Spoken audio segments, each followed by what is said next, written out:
So we've been talking a lot off camera. So we might as well go ahead and talk on camera. Why not, right? We've already had a 10-minute conversation, so we'll just keep going. About microphone levels and how Jimmy leans in too much.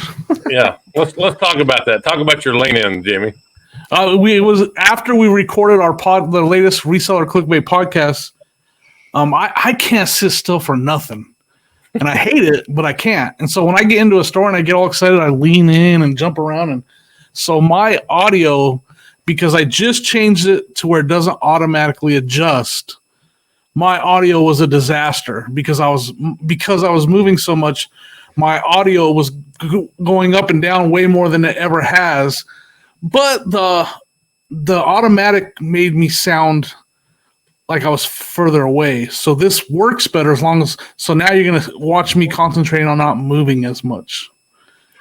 I have a microphone in me now. I showed you on my new one because you inspired me, but you two have the phone piece over yours and I don't.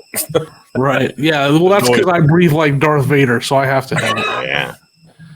I'm what they call a mouth breather, Wes. No idea. Are you on a CPAP? That's the next question. I should be. Hey, well, real quick before we dive too much into this stuff, first and foremost, congratulations, Jimmy, on choosing not to continue to quit your podcast. Oh, thanks. Yeah. Yeah. It is back. It is back now. And they got Corey with Grams and Pops Vintage.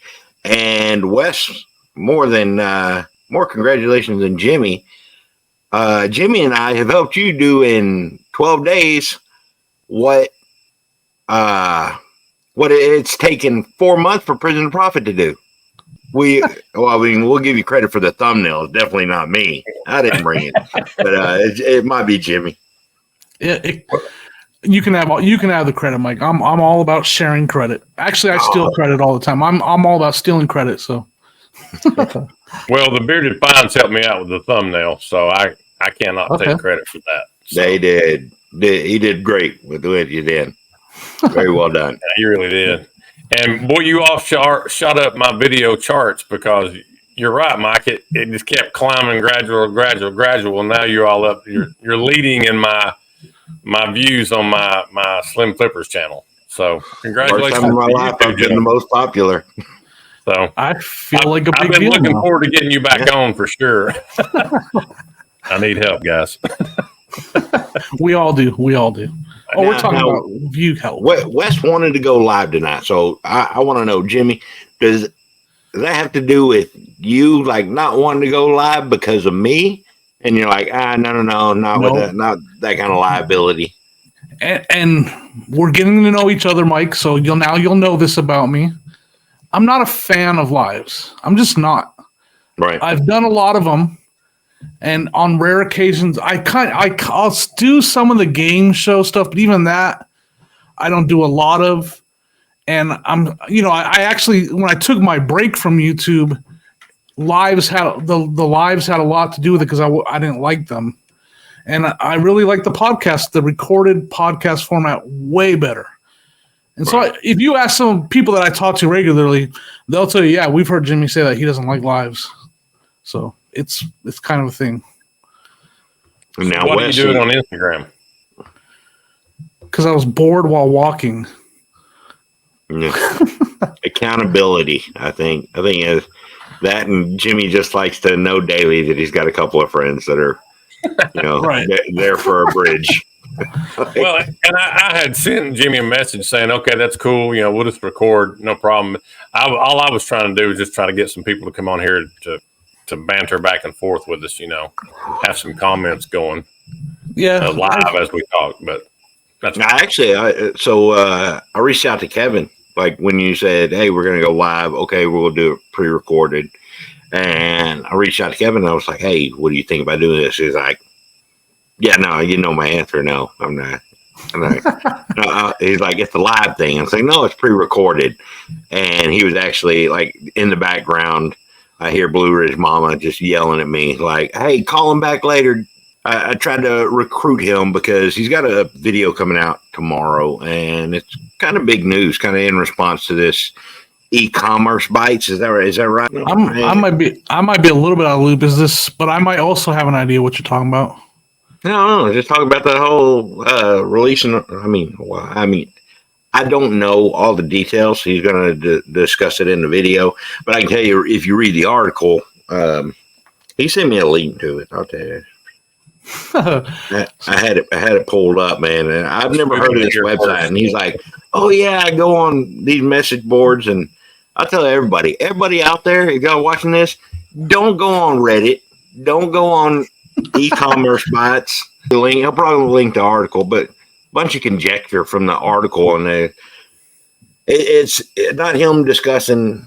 It's not just him discussing the conversation with eBay. It's him reacting to this because." Yeah, it's kind of like certain people that go out there and then they put stuff. I say certain people. I'm giving you the courtesy of the doubt because I just drop names like a son of a gun. But I won't say drop names. You know the rant. Yeah, yep. Yeah. So anytime that like people had those kind of things, like I believe I commented. I believe I put in my 2 cents. You did. Yep. You did. But it's a lot of.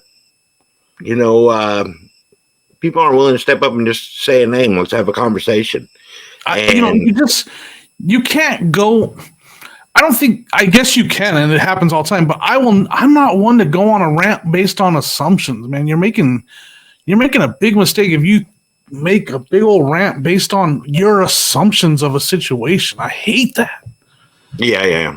And I mean, there's article facts right at all. You're just assuming things. And you go on a rant, and then you kind of try to misdirect it. I know what you're saying. Yeah, but at the same time, like, don't be vague about stuff. Like, if it applies to somebody in your opinion, number one, have the conversation with that person to begin with, and then cite your conversation. A lot of people are afraid to do that. A lot of people just want to say stuff in the meantime, and like these people in. That I responded to, it was more of, hey, make them aware and make other people aware and just say like, hey, put a stop to it. Like, let's have a conversation, but be civil. I like Jimmy and I having the most viewed video on your channel. I mean, I'm talking about just views in general. I don't want Kevin on here. Little piddly old guy, like stealing our views and stuff. No.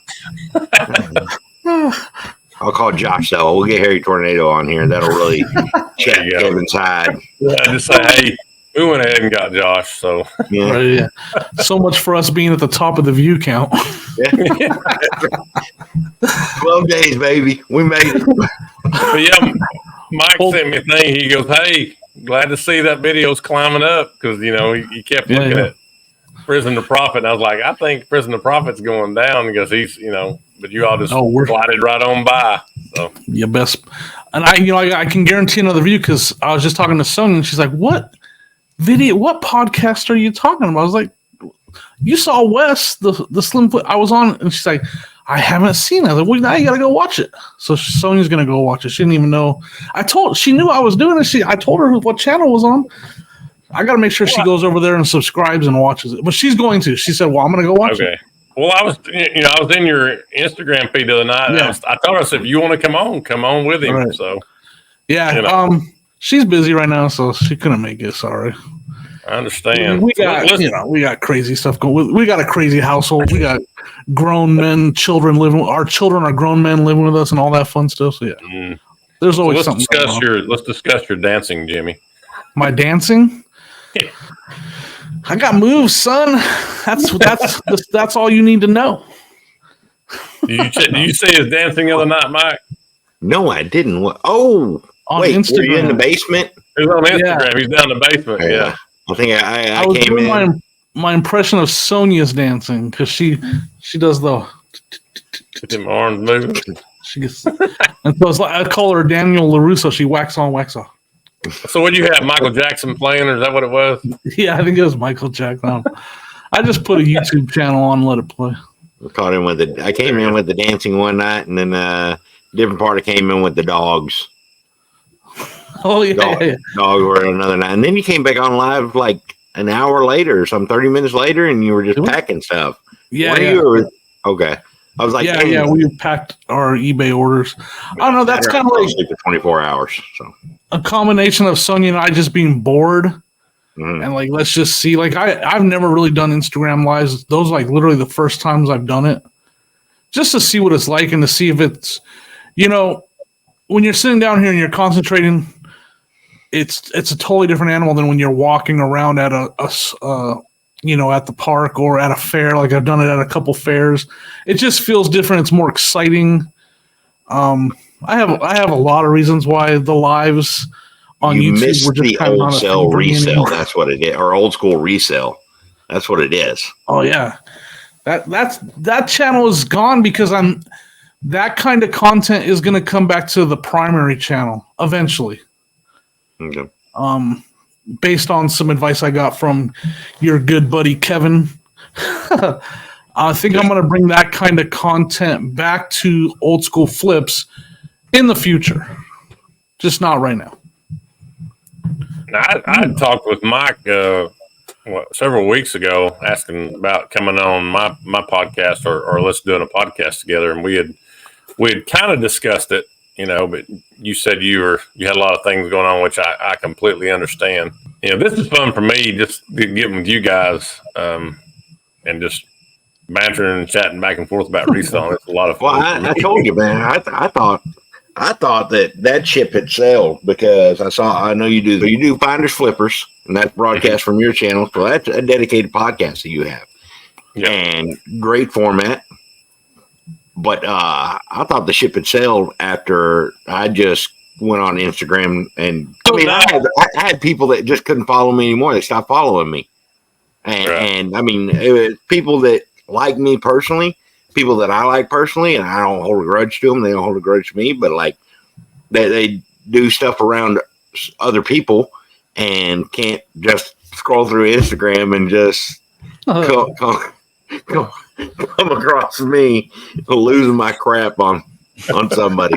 But so I was contemplating doing a podcast with some other people and just throwing out ideas and nothing being solid right now because it's still coming in that time where I was telling you about. Like, there's a lot of stuff that's coming up in the near future that's going to be a little bit of a game changer for myself.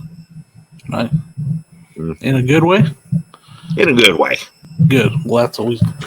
So, I'm new to your channel, Wes. I'm going to ask you questions. I'm taking over. No, I'm new to your channel. So, like, what you have? This is a podcast too, though, right? So you have two podcasts? Yes. All right. I didn't know that. It kind of maturated into that because the two guys I'm on there with, I had talked to them on this channel, the Slim Flippers, and we got to talking. And they said we should try to do something. I said, okay, sure, because I'm up for whatever. It's fine with me. Right. We may have two people on there, and we have three. Three's a good number to have on a podcast, I believe. It makes for a good session, so to speak. But we're talking about having special guests, and we'd like to have one or both of you all on there with us. If you all want to come in, absolutely. Just join us on that as well, because it's we call it the Resellers Roundtable, and we talk just kind of like we're doing here. Right. And you all have a vast experience, some things that I don't have. And for me, being an educator, the only way I learned. You're the wrong person. A vast experience. No, I mean you do. You have more than I do. Right. And so that's how I glean information. Just by talking. So. I've done a podcast for over a year now. I love the format. I absolutely love making them. The biggest, we don't do a lot. There's not a lot of the behind. We have meetings, which I think are very important. And that's one thing that when we had to have some, because if you've seen, I wasn't taking the podcast quite serious enough. That's the discussion. Like, that's what happened. I didn't, when we first started, and Ken and I both knew this because of everything else that I had going on, the podcast was always a back burner. I called it a back burner project. He knew that. We both kind of called it a back burner project, and let's just have fun with it. And then it never took off the way we wanted it to, but me especially, it didn't take off the way I wanted it to, but it did. I didn't realize it did. Like the numbers might not have been there, but our viewers loved the show. And like I loved making the show, Ken loved making the show, so it was a lot of fun. I just never took it serious when I should have been. Like I didn't realize how much effect this was having, how good it was, and the potential of it was the big thing, the potential. So anyways, I've been doing it for over a year, and like the biggest thing is have some structure, a little bit, have those meetings, and when you get to have topics on hand. Like we don't have a script. There's no script like Jimmy say this, Ken say that. It's a list of topics that we all have, and Ken's he's driving. He just works us through the topics, and we see it happening right there, and he just kind of works it. If one topic stalls out, we move to the next. But we've always said, if we stay on the first topic for an hour, joking around, and we end up talking about how we were at yards, the topic started off of returns on eBay, and it turned into some off the wall movie quotes by the end of the show. That was a successful podcast. Like we didn't stop talking about the first topic. It just rolled on into craziness. So do we have any topics right now? What's that? We kind of did like a follow up, and we're like, okay, let's do this again. And like, we hadn't done anything to like even know what the heck we're supposed to be talking about. Right. Yeah, exactly. Well, I'll give you a list. Listen, networking, your reselling power, Spotify, your greatness for reselling. What's your greatest reselling power? Negative feedback on eBay. How do you handle that? FlipCon. Hey, I've got a list. I'm a teacher. So I do my homework. I want to hear Mike's picking power. Is it your power the ability to manage a death pile, or what's your picking? No. It's above and beyond that. If it's the one thing that I bring to the table with reselling. But let's go in order of stuff. Come on. See, okay. Now we've hooked the viewers. Hey, I'm going to reveal all my list here in the future. You've heard part of my list. Now, I don't mind to shoot from the hip. I mean, a lot of stuff that I do, like in education, I've got 26 years knowledge of teaching. So if something is either not working out, or I feel like it's boring the kids or whatever, I will shift gears right in the middle of a lesson, and we will pivot. And that's one of my favorite words, pivot. How can you pivot? Yeah. So pivot away from what's not working to pivot to what you need to be better successful at. Yeah. But I'm gonna hit you all with the first one I had on my list: networking. And that's one thing that I like about these podcasts. I've never met you guys before in my life, but now I feel like I know you. And you regret every second, but I get it. But here we are. This is a form of networking. Yep, for sure. And immediately, the first part of that is I have to ask this question: the celery and the carrots, Jimmy. Yeah, no. Were you able to pull this off? 2 weeks. What do you got? Tell me. Man, I didn't listen. I didn't. No. No is the answer. A big fat no at that. Yeah. Okay. Sorry, I apologize. You keep it up. Jimmy, I tried. I had it one day also. I don't even know. I think we bought some carrots. There's maybe a couple of them gone. You want me to be on it? If not, I'll lie and say, I ate celery for 2 weeks and I gained 15 pounds. Yeah. I'm telling you, man, celery and carrots with mango habanero wings. All right, so hit me with the reselling network thing. Okay, give me some stuff from your all's perspective. Why is it important? Why do you don't think it's that important, or is there any gray areas in dealing in networking? It's so important. It's so important, and I'm not the best at it. Believe it or not, I know that's hard to believe. I'm not the best, especially. I've gotten better. I focus on social media when I do it. I don't focus on the eBay side at all. When I'm networking, I'm asking questions about social media all the time. But sometimes networking is just watching, like my networking so far has been watching someone that's really good at networking and how they go about networking, if that makes sense. Like, here's a great example. And Mike, Eric OBX Picker, the best at networking I've ever met. Eric can start a conversation with anybody and keep it going all day, all night. And the conversation will be interesting. You'll learn a lot. And so I've learned by watching him, like I'm kind of learning by watching like some of the conversations he's had, how to network, like, because I'm not the best at a conversation in person. I'm not the best at keeping it going and keeping it interesting. But you at the same time, you got, networking is about bringing a value when you're talking, like contributing some of your knowledge too. So it's all really important, and you can make friends too. That's what's awesome about it, right? You can make some good friends doing it. I don't know. That was probably a terrible answer. Acquaintances. Yeah. Well, Mike. Not too many people are claiming me as a friend. So, Mike, is it important? Is it important? Absolutely. So, like Jimmy said, biggest part with networking is reseller information networking and code RIN photo room, and I'm just helping them out. Right. Just see if they get a little cut. They'll give me like $2 or $3. Plug away, anybody and everybody. Plug away. Yeah. No, networking is massive, and it you cannot restrict yourself. Don't limit yourself. Talk to anybody, everybody, because with my background, I've always had this thing called 80-20 rule.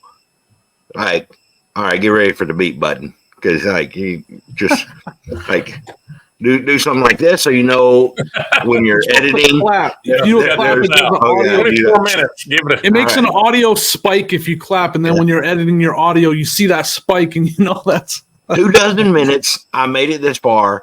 All right, so 100% rule. You can listen to be polite in networking, in conversations. Listen to 100% of what people say. 80% of that, and 20% is going to be something you can put in your toolbox. He knows me. So, like, that's right. If Jimmy taught me anything, it's that 80% of the stuff he says is absolutely worthless. 100%, 80% is bullshit. 80% of his stuff is 100% useless. Yeah. So, more than anything, it's like, do that. Figure out how people do stuff, the way they do it, why they do it, and determine if that's the way that you want to run your business. Yep. More than anything. And with networking, it's taking the chances, making the drives. Like, this is all write-offs for us. So if you're in a spot like this, don't let anybody discourage you and say, like, don't go to reseller rallies. That's stupid. Don't go to meetups, or don't contribute on super chats. Like, do whatever you want to do. Support who makes you happy, and build those relationships. And if it doesn't work out, it doesn't work out. You move on, you find something else. But at the same time, like, don't be afraid to take chances. Well, sorry. Go ahead, Jim. No, I just want to say, like, that's important. Like, support who you want and who make your friends and who make you happy. But it's a big thing to, and maybe I'm way off on this, but I think it's a big thing to say. Don't expect anything back. Just do it because you want to support them, and you will learn, and it will help you. You just don't go into it with big expectations from it. And that's just like an example of, like, I'm gonna do this. I'm gonna buy something from somebody on YouTube, and I hope they mention me, and then I'm gonna get 30 subs out of it. Like, don't go into it that way. Or you own it. Like, this is actually a channel I love. I want, I like this person. I've had some conversations with them.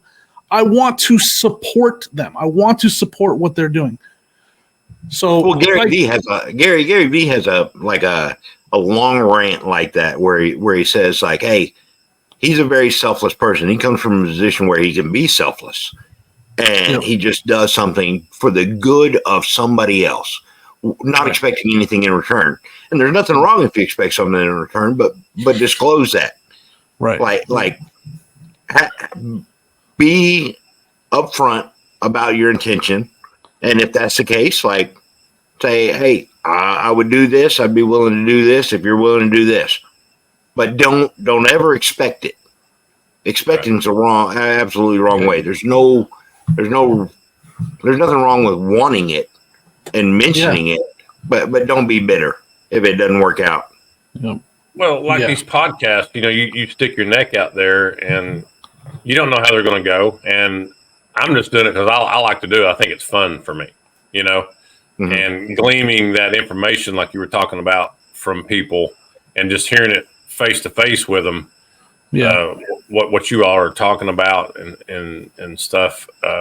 It's invaluable to me. Now, I don't know you all, but for me, I was looking forward to talking with you all for these last 2 weeks because I enjoyed my last podcast with you all so much. It was a lot of fun. Dude, you're from Tennessee, man. Stop saying you all. What are you doing? Y'all. It's good talking to y'all.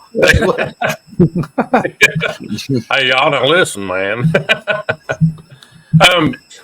But it's invaluable to me and making those connections. I've got people locally that I have networked with, and every single person except for just one since I've been doing these podcasts for the last 4.5, 5 months has told me yes. Every single one of them except for one. Wow. And the one who is it? Tell us. We'll take care of them. We'll send Mike after him. No. He just told me, he said, I'm really busy. I can't right now. And, I respect that. And I appreciate that. He didn't have to send me anything back. He didn't know me from Adam. He said, hey, I appreciate the invite. I just can't right now. Yeah. And I appreciate that, you know. But I've literally been floored by just people that I've just sent messages to, hey, like you guys, hey, would y'all want to come on a podcast with me? And I appreciate it. I really, really do. It means a lot to me. But I've had the opportunity to talk with several people and learn a lot of things. And I personally think networking is the way to go because if you're going to grow in this business, you really got to listen to people that have been there and done that. Yep. Yeah, for sure. Yeah, I think it's important. Like, let's say I'll get this idea to, let's say, hopefully we get 200 views on this video. That way we outdo our last one, because we're actually giving out good information this time. But somebody in a podcast or something, start like a segment where it's just politicking and picking. And you just, you not so much the actual politics, the left and the right stuff, but just opposing viewpoints where you have two people that are talking about the side and the way that they do things and justify it and help people understand like the both sides of the spectrum. Because there's a lot of times, there's a lot of times where a lot of that can be resolved by communication. It's just helping people understand why the way you do stuff. Yep. Yeah, I mean, there's a lot of negativity on social media about reselling and eBay, and different platforms. And I'm the opposite. Like I approach it all with positivity. Like anytime anybody asks me about eBay and the problems, I handle the issues I have with eBay with my partnership with eBay, but I don't ever take to social media about it. And I love my partnership with eBay. What they've, I'm able to work from home selling stuff out of my basement because of the partnership I have with eBay. Oh my good! We know, Jimmy. They made you sign an NDA. I did sign an NDA. Say good stuff. Dang it, Mike! Here it comes. Listen, you're right, and so I got to say this too. This is in the NDA. From a percentage standpoint, the numbers would be through the roof if you actually broke down how many what I would call a good seller eBay introduces you to. How many transactions out of your transactions are, and to me, a good buyer that eBay introduced you to. And to me, that's someone that either there's only two ways. They bought it and they left positive feedback, or they bought it and you never heard from them again. Those to me are good buyers. Yes. And the percentage is close to 100%. It's in the high 90s, right? Like out of your transactions, are there good buyers? And eBay introduced you to that buyer. So eBay is really good at what they do, introducing you to good buyers.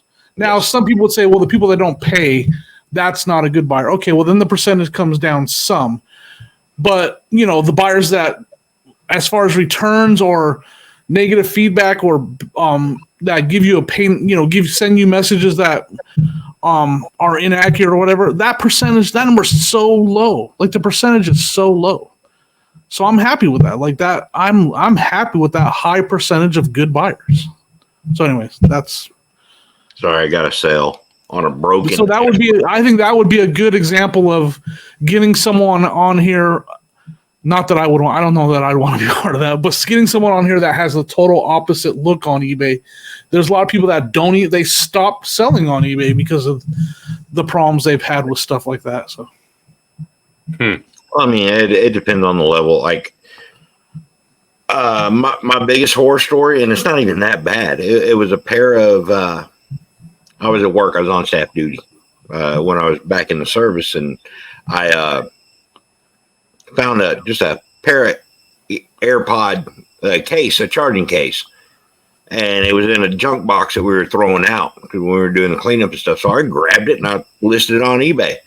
I tested it with my son's AirPod thing. It charged, green light, all this stuff, and customer received it and then started a return the same day and sent me back busted case with like all dirty, earwax in the thing. And I was like, hey, look, eBay, like I sent them this, it's in the picture. They're like, well, how do we know we actually sent you how do we know you actually sent those to him and not the ones that he's claiming he received? I was like, I don't know.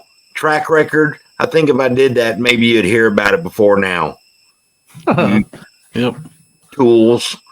But see, there we go.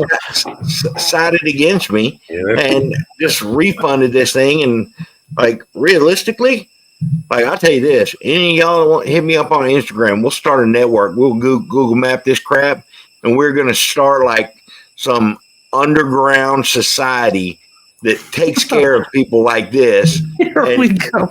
We're just going. We're going dark web. Okay, they will not track anything. So this is perfect because this is what I again I let them let eBay handle it. I mean, I know they didn't handle it. I know they didn't handle it in your favor, man. But again, there's so many. There's so much more good out of it than so much more good than that. Apples. And I've had my bad. I've had my losses for sure. I've had them. Yeah. I'm not saying so. I'm not saying this. You're saying let's get don't let a bad apple spoil the bunch. Let's get a with eBay. It doesn't matter, but he's trying to form a militia over here. He's not that man. Here we go.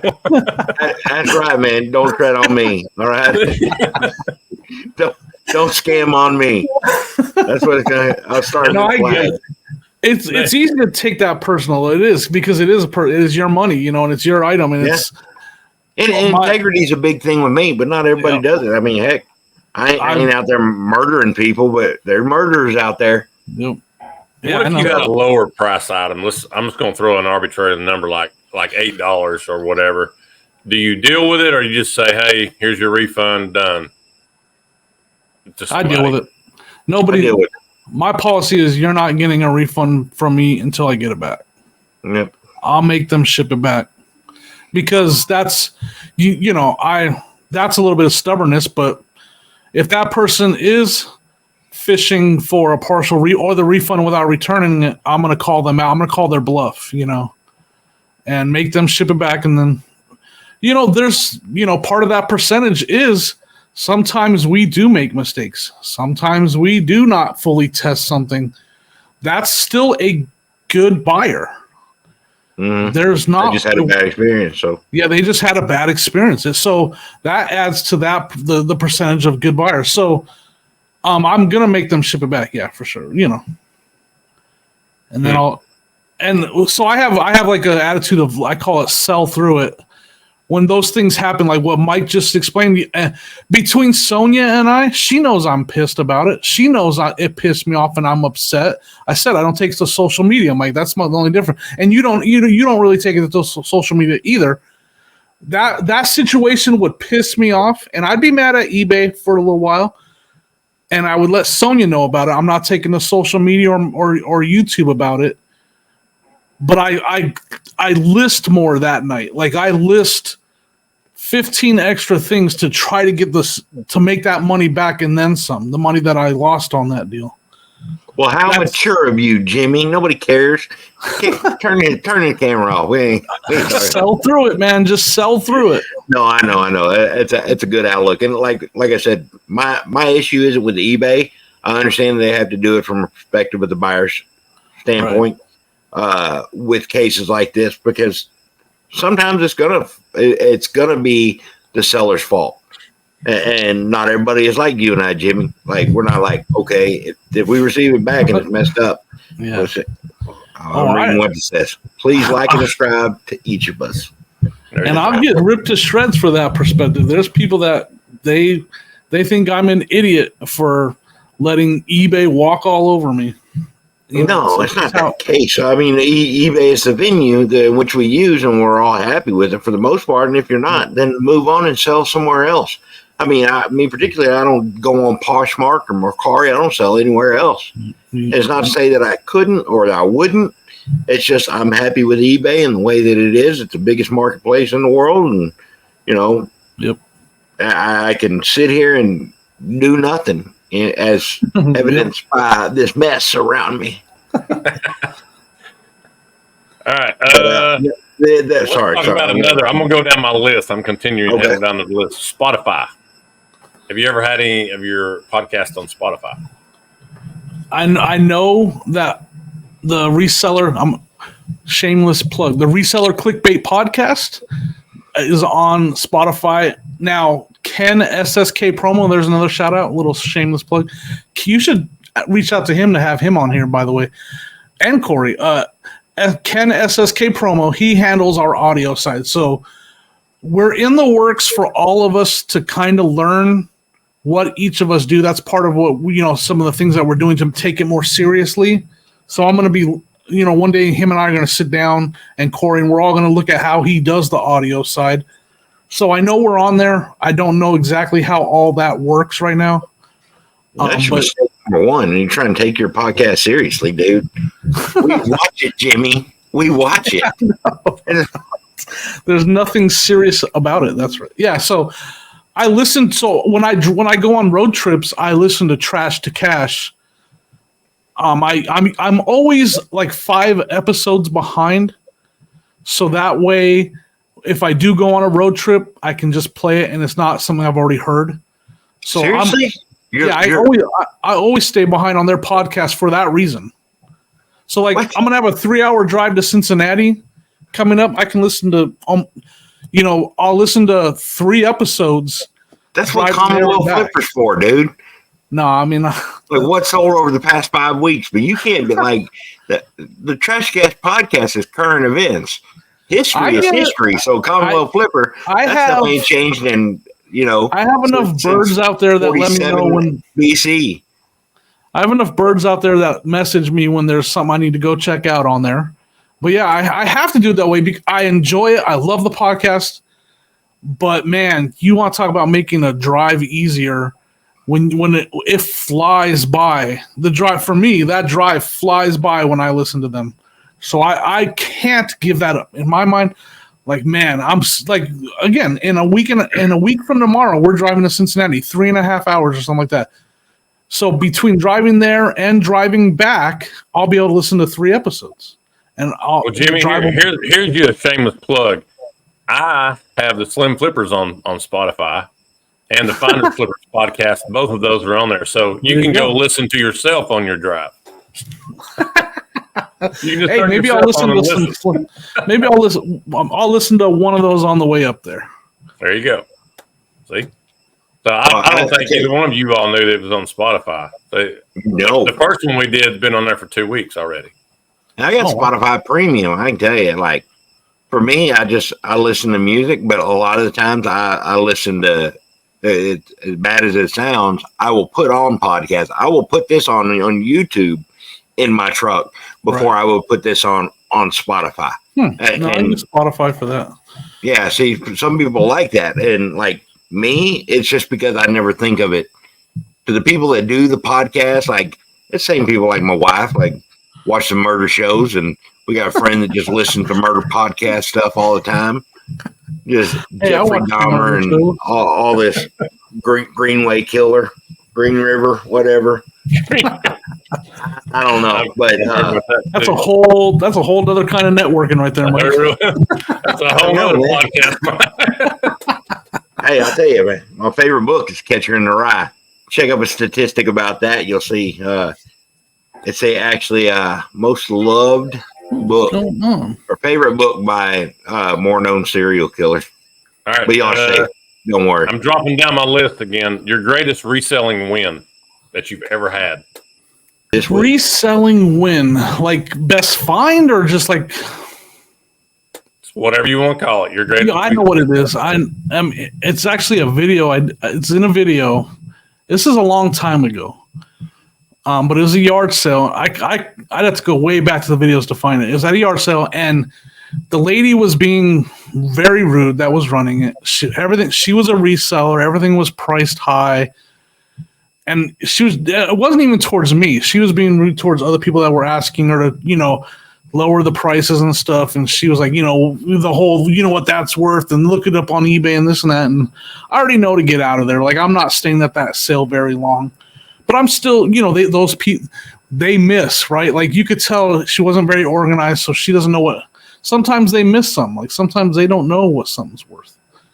And so I come across a pair of Converse, all Chuck Taylors. And I pick them up and I look at the heel and it says, "Made in the USA." Okay. How much for the shoes? $2. And I was like, sweet. That's $100 and some pair of Converse right there. The vintage made in the USA. So there's a bolo for you, by the way. I'm leaning into the mic. Converse Chuck Taylors made in the USA, whether on the back heel or on the tag. Big money shoes right there. Big money. Bought those shoes, sold them for like $115 within a couple days of listening to them. So it was just really, really for me, it was like she was being rude to everybody, and she thought, she thought everything was worth a lot of money, and then she thought, and the Chuck Taylors weren't in the best shape. That's why she took $2. I mean, they're from the 70s. They're kind of rough. I got them home, cleaned them up a little bit, but she thought because they were a raggedy old pair of Converse Chuck Taylors, they weren't worth as much as all the other stuff. And so I got them for $2 or something like that, and flipped them for well over 100. And that just kind of sticks in my mind as like, that's a win for me right there. Like she was, being hostile towards everybody and stuff because they wanted deals and she wouldn't give them. And then I got a pair of good shoes. Anyways. But I have a really bad loss I want to tell you about. But not right now. Sure. Go ahead. Okay. Mine, ex-wife cost me a ton of money to get her and saved me a ton when I got rid of her. That's flipping right there. That's right. This week I sold what was it? It was a magnifying, like an e-reader thing. I did a story about it, but Instagram story. But it has like a branch arm that swings out and flips and tilts, and it magnifies what people are reading and projects it on a screen right there. Hey, you got to talk about this little thing. I didn't know what was happening. I just little tune in Tokyo. Spin on it. And so I bought it at a thrift store a couple weeks back, 3 weeks back for $15, and I sold it for $1,500 yesterday. So Nice.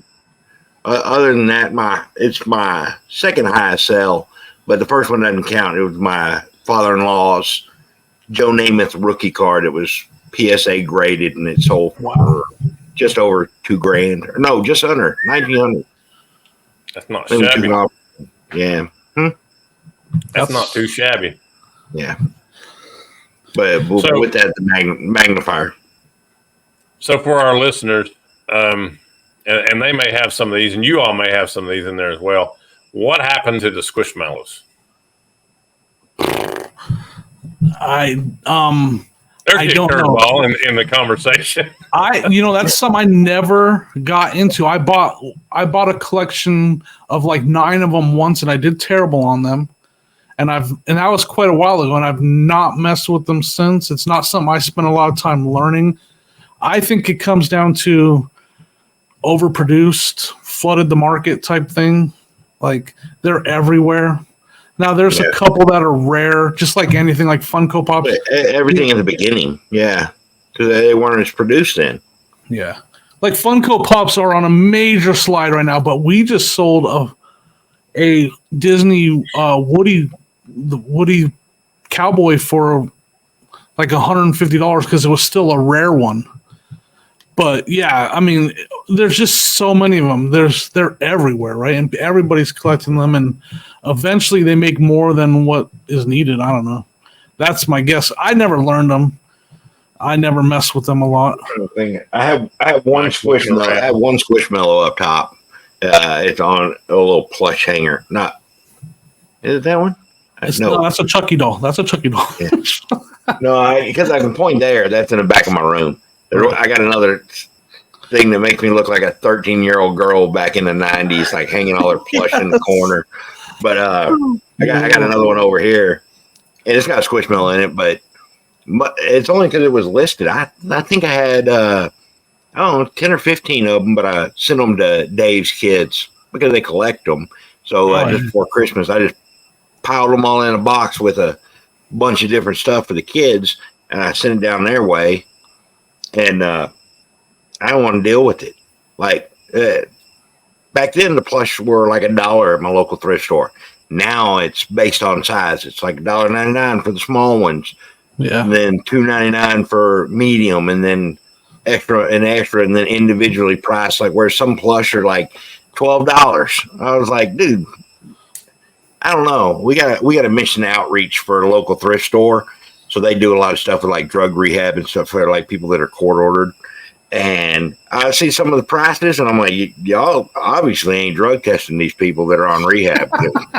Somebody back there high prices. Back there adding a couple extra zeros to the price. But meanwhile, I sit there and criticize them, and I tell you that I bought a monitor thing for $15 and sold it for $1,500. So I guess take some. You win some, lose some, whatever. Yep.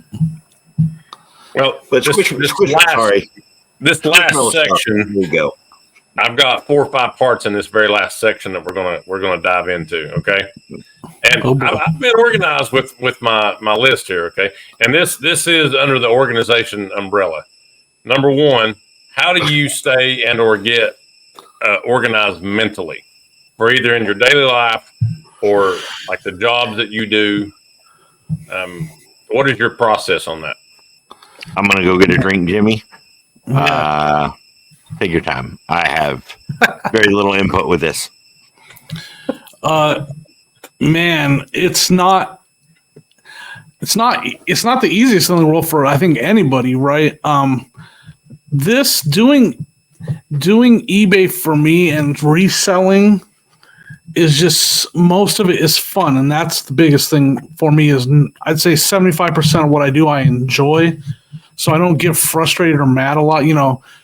I used to be a mechanic, and that, anybody that knows, like, has been in a shop, there's tools flying, guys are yelling, cussing at each other. It's just a very hostile environment to work in, and so that was really hard for me to go from that to now I'm having to be at yard sales and be nice to people and be friendly, and it's hard for me to, I did that mechanics for over 10 years. Like, there was a lot of things that I had to unlearn, I guess you could say. So it took a while, to learn that part, and then decide to do YouTube and social media, and I had to be nice to everybody. When I've always tried to be a nice guy. It's just when you're in a shop and some guy's coming over to yelling because you didn't put you used his tool or whatever. Like you could yell back and nobody was going to do a thing about it, right? So, that's something I just had to learn to deal with. Sonia, she tries to keep me like level-headed. Sometimes it doesn't work, and sometimes I leave a podcast and shut it down without telling anybody. But even with that, she's like, "What are you doing?" She smacked me in the head, and so Sonia's a big part of it. And I don't know. I don't have too many things that stop me and hold me back. Enough bad jobs that I've had. I've had a lot of crappy jobs too that I literally I used to keep a picture with the names of the worst companies I worked for and how terrible those were. I used to keep them on my monitor. So whenever things got a little, if I had a bad customer on eBay or whatever, I'd just look at that and be, oh yeah, remember that time you worked for that machinist shop and they put you down in a pit full of metal shavings and had you scooping it out in the middle while you're standing in a foot of oil, and it was the most disgusting and dangerous environment you've ever been in. Yeah, you were there, so this is a lot better than that. Huh. So anyways, stuff like that. I think it's well known that I don't need motivational speeches. So that's kind of the worst answer in the world again, but that's my answer. Mentally. Mentally? How do you get organized mentally? Oh man. Do we really want to take this viewfinder into his head? Listen, I've thought about all these that I'm asking you. I've thought them out because I'm highly interested. Well, yeah, maybe that question was for Jimmy, obviously, then, because I think I went over like everything that I have wrong, like me, like depression, anxiety, PTSD, like TBI, so traumatic brain injury. Like maybe that's why I say and a lot of times I'll just be like I'll have to take. If I start to think about it, I'll have to do it because then I'm like trying to think of like something to say that's educated and of value. And most of the stuff I say is neither. But that's why I just you've got value Mike added. handles it with honesty. I do, absolutely, transparency. Well, if you don't know where you stand with him, then you're not been listening, I guess. 100%. But mentally, I don't know, man. Like I get in ruts where I just lose a desire to do it. So it's tough, but then sometimes like we look to our better halves or they just look at us and start yelling more so the second. Where they're just like, all right, enough's enough. Get up, do something. And I'll be like, I'm not ready mentally. And she's like, I'm going to make you ready physically. Yeah. But no, like there's times like that. How do I get ready? Man, there's stuff all around, and I'm trying to come to grips with how to get a handle on it. I want it to look like Jimmy's. I guess nice. I can go to the kitchen and have it look like yours, Wes, but I mean, you cannot flower it behind you. It's got flowers, dude. I tell you, like, I built the house and the love made the home and all this other stuff from Hobby Lobby. It's great. Figure tons of money just sitting back there. But my wife she got a big old Scrabble puzzle on the wall. It's got all of our names on it, like we're gonna forget them. Like, what? I know the 5 people here. He said Hobby Lobby. I'm going to find you a sign, Mike, from Hobby Lobby and send it to you. I want to say you hung that shelf nice and level. Good job, by the way. I'm telling you, I bet your wife. There's some Hobby Lobby stuff behind you, Wes. Maybe not directly, but to your left or right, I guarantee you there's some Hobby Lobby. I see that little mason jar with some little canvas twine. There's a red flag right there. You like that little canvas twine? It's a red flag. Yes, folks, I've got a red flag right over here. That's great. And I put it out there, man. Like everybody's like, oh yeah, we'll just do. These are my walls right here. My 4 walls because my wife got to decorate everything else. And you know what they say? Happy wife, happy life. Well, that's a bunch of crap. It's a happy wife, happy wife. That's it. She don't care if you're miserable because you are. Like, but I get this one room to blow up, and my problem is the blow up is happening in the other bedroom and in her office, and then it's no longer happy wife, happy wife. Well, that's what I was going to ask you. Which room in the house is yours? Because they take up 99% of it. That one right there. Yeah. Jimmy, what's your room? I got a whole basement. I mean, I got a big old. I mean, we got the office I'm in right now. I mean, Sonia does the reselling now too, so she spends a lot. But when I need to get away and do some work or whatever, I'm down here in the basement. So I used to live in a house where in Colorado the basement wasn't finished at all, and like literally was padded walls, and I was talking to the padded walls and stuff.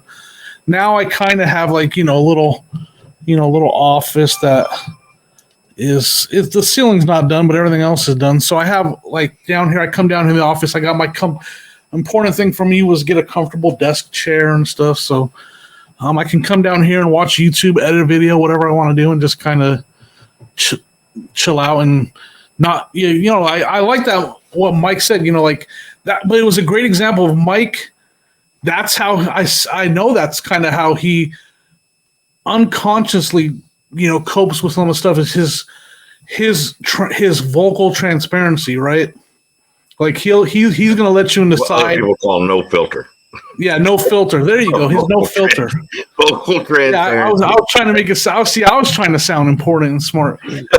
And like there's not, my biggest. I keep a lot in because, like I said, I can't just start yelling at years and years of just being able to yell at your coworker and nobody did a thing about it and they would yell at you. And so you kind of I got used to it and had some anger issues from that environment for a long time. And so it was an adjustment. I can't just fly off the handle all the time. I can't throw a wrench across the shop, stuff like that. So it's been an adjustment. I think mentally for me, I do a lot of yard work. I'm a mower. Why don't you make it simple? It takes you an hour to mow the yard. Why is it taking you 2.5 hours to mow the yard? Really? Is yours the one that has like the perfect grass and everything? You got that Forrest Gump grass. Yeah, you got stripes in your yard, don't you, Wes? Stripes. I got a lot of weeds that I need to move for over 2.5 hours.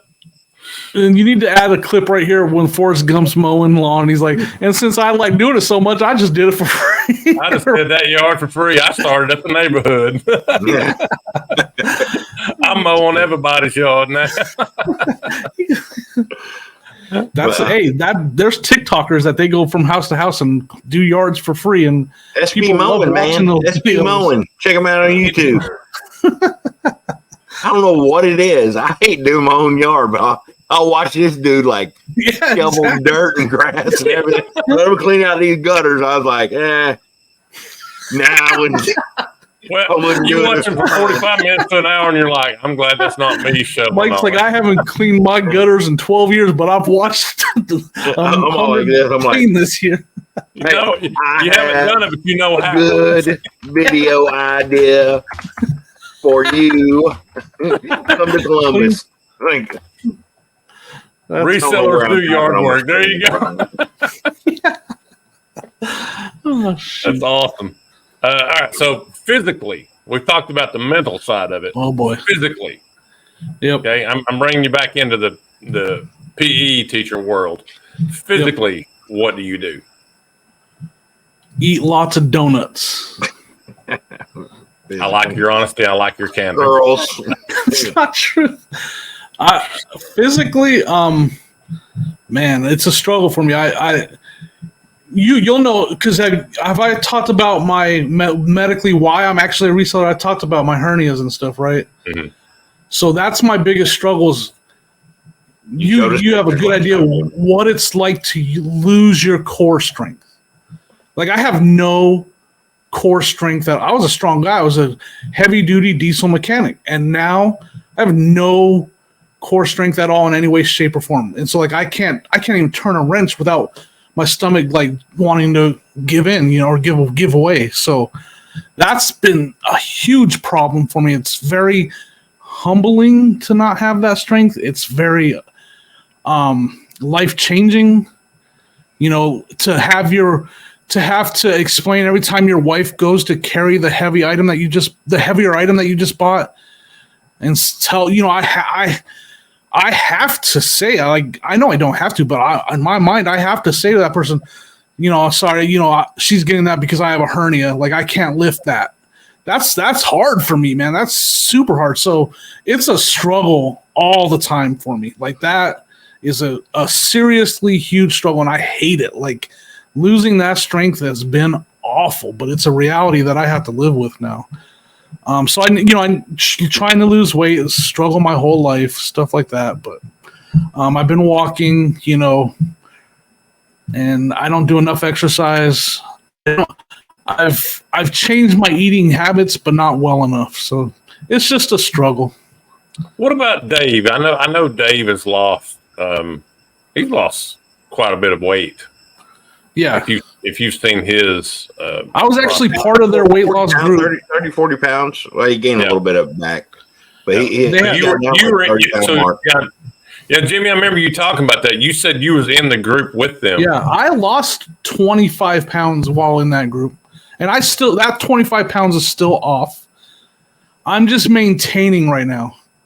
Like I'm not losing, I'm not gaining. I'm just kind of maintaining because my eating habits have changed, but I still, if you want to call it, cheat enough to where I don't lose weight anymore.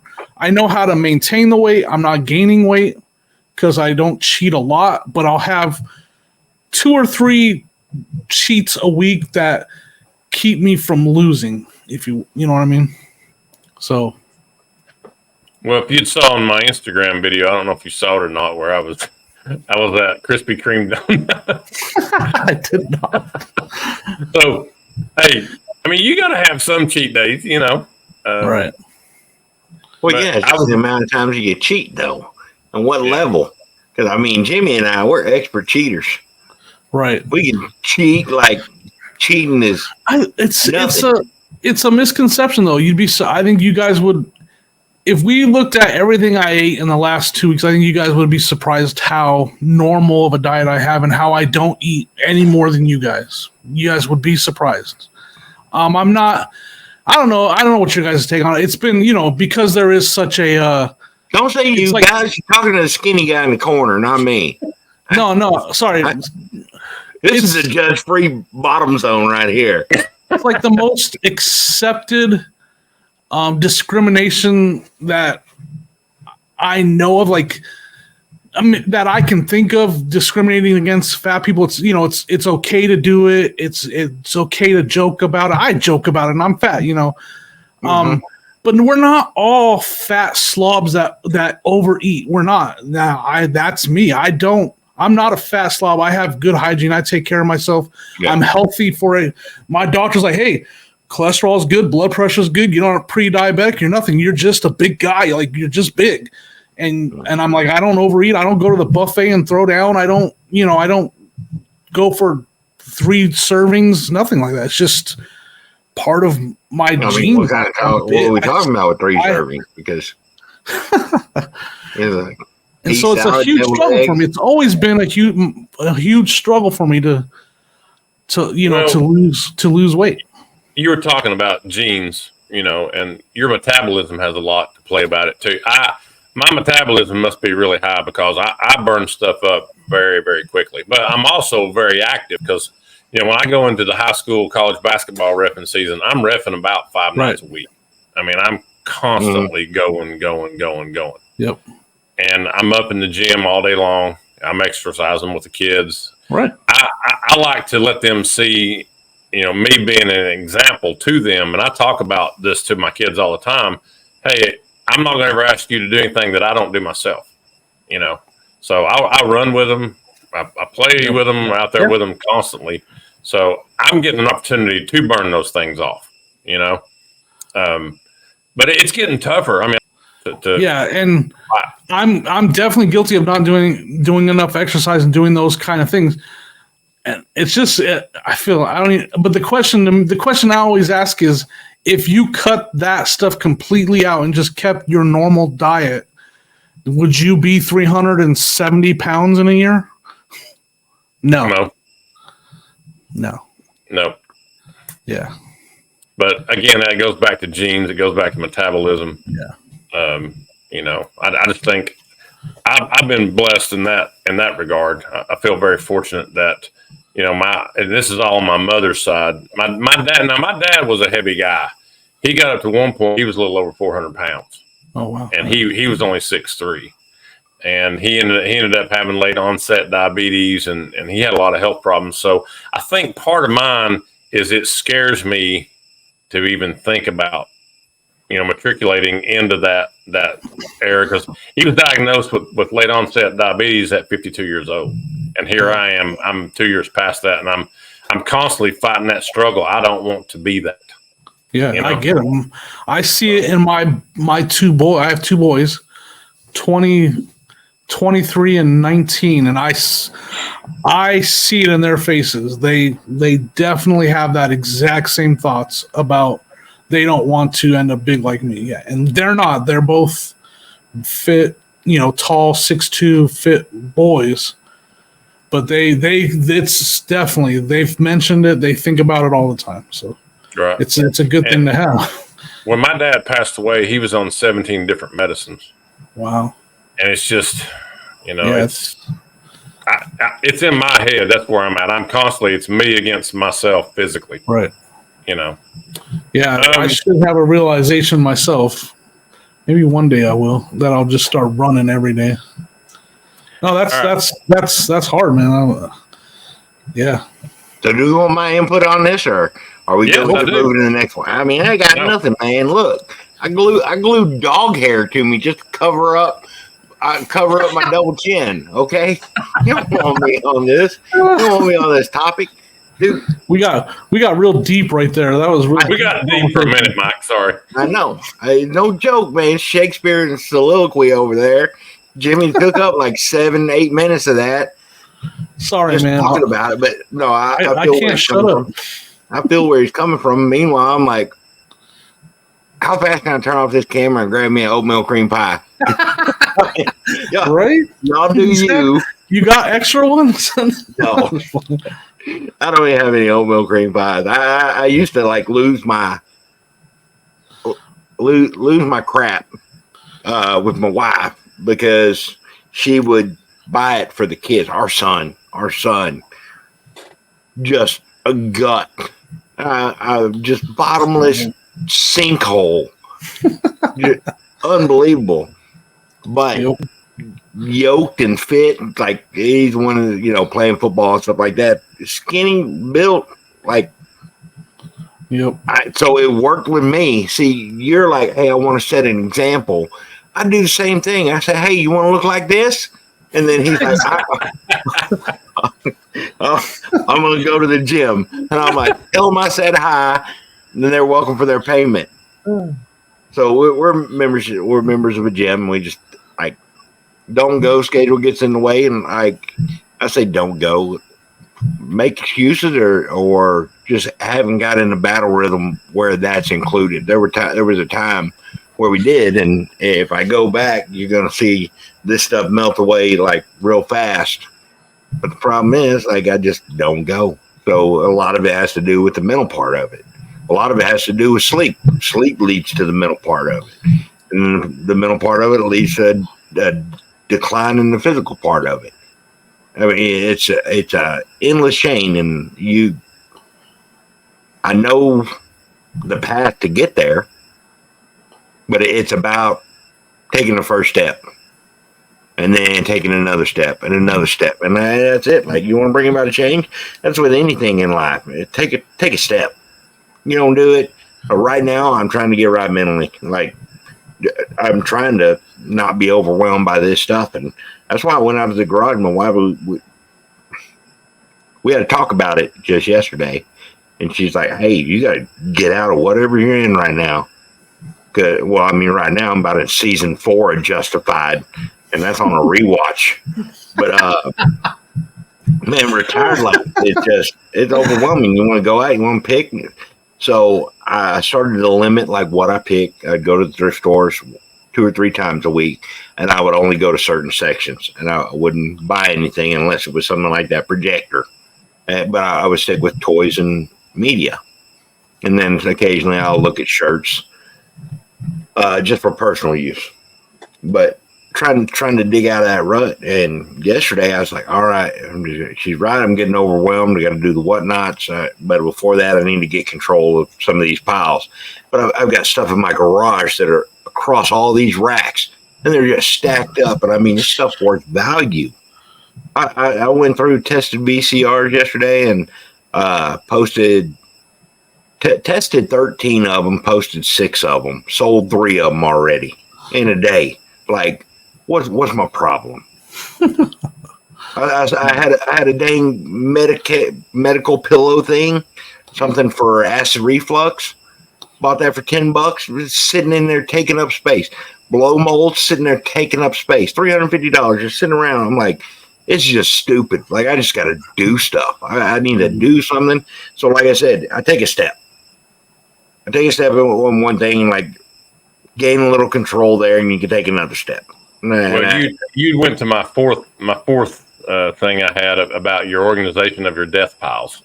Oh, there you go, man. No, there's still no organization. Dude, I pulled out bubble wrap. I used it as a footrest a minute ago. There's no organization here.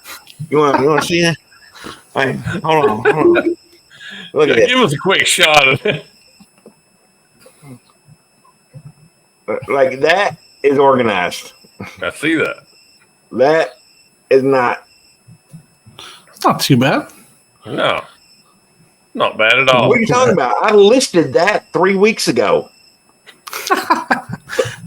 No, it just hasn't sold yet. That's I sold that 3 weeks ago. It's just no. It has all this is supposed to do. This right here, it's supposed to go in a drawer back there. But the problem is, Jimmy, I take it back out. All right. You can't get to the drawer. Video games. No. You can. Video. That's you can just send those my way. There's a Dreamcast in there. That's all video game systems. That's all handheld stuff. That's all DS and accessories. I'll give you 40% of eBay value. Look, back here, there's a dang Neo Geo in the box. And there's an Atari in the box. And is it listed? No. I'd much rather have it as decoration. Like, what is wrong with me? Well, here's what you need to do, though. Get the Hobby Lobby, okay, and get this little cord here around here. Hobby Lobby shelf.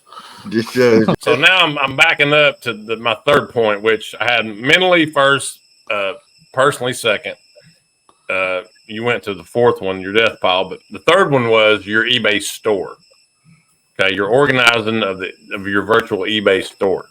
Okay, how do you get that?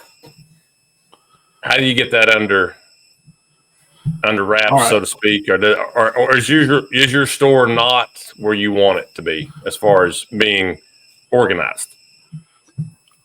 I'll go into my store is organized, my death pile is organized, and I have like an analogy that I've always used about this. It's like it's kind of like a be honest with yourself moment, right? I've used this analogy so many times, so other people have heard it, but I think it's a really good one.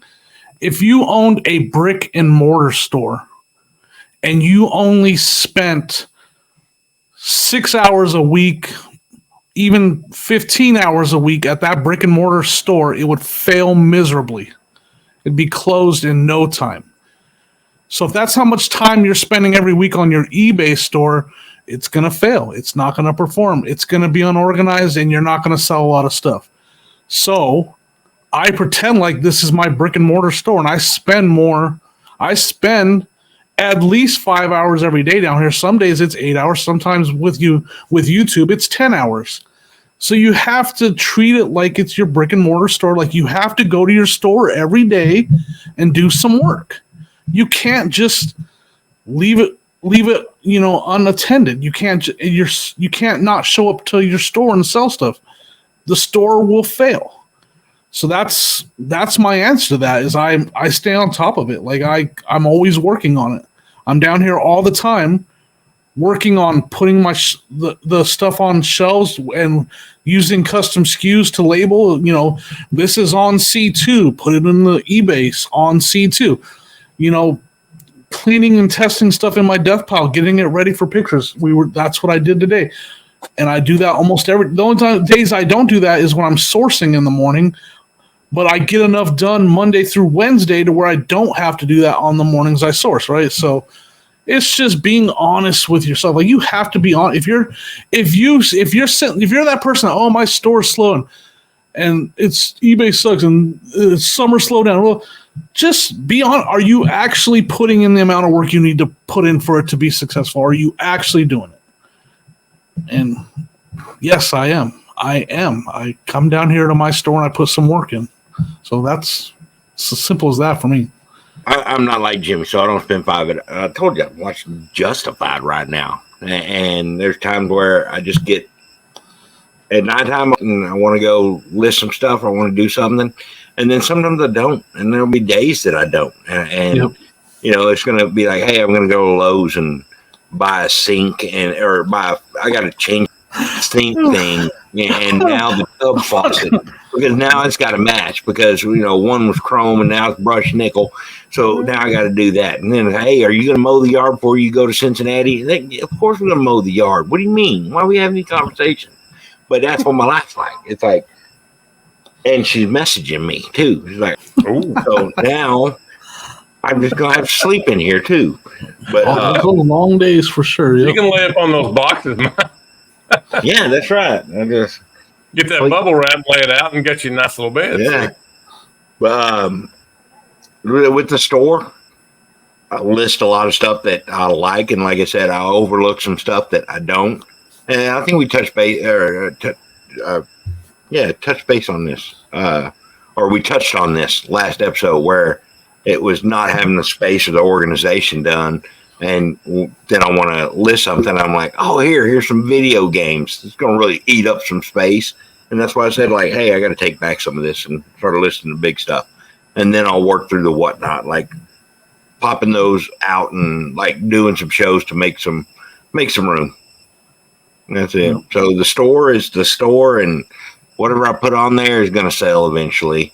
And it's still got all of my old crap on there. Well, here it is. We talked about this earlier, the yin and the yang. Okay. We have Jimmy who strives to be, neat and orderly and everything. And then we've got Mike who's like, it's there. Well, Jimmy's like, he's the yin and the yang, and I'm the ding and the dong. That's what it is. Well, guys, that is all the time that we have this evening on the Slim Flippers podcast. I appreciate you, Mike, Deathpile Picker, joining us, and Jimmy, Old School Flips. Definitely. Again, a lot of fun, guys. I appreciate your time, and we hope to do this again real soon. It's quite enjoyable for me. Yeah, save that little topic that we have, because that's the only thing I can think of that I bring where I bring value to the table. So what was the next thing that we were supposed to do? Just remind me. One of them we didn't get to was FlipCon. We did not talk about FlipCon. No, after that, not that. You lost me. I don't know. What? It's the one thing I bring back. Huh? I got all the way down through my list. No, you didn't. We didn't touch on one thing. What you bring to the table at reselling or something. Well, no, we kind of talked about that. That we molded that into your greatest resale win, and we kind of molded that. Oh man, I was separating that subject. I didn't even touch base on it. All right, Mike, what do you bring to the table? No.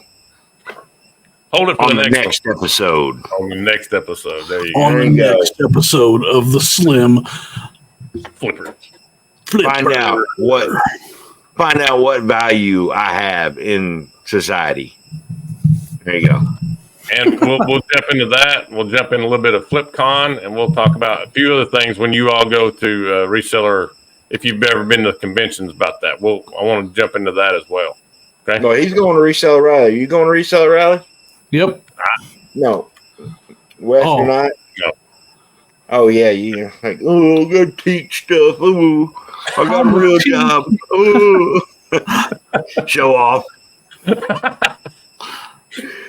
Well, gentlemen, I appreciate your time. Look forward to talking to you soon. All right. Sounds good, brother. Take care.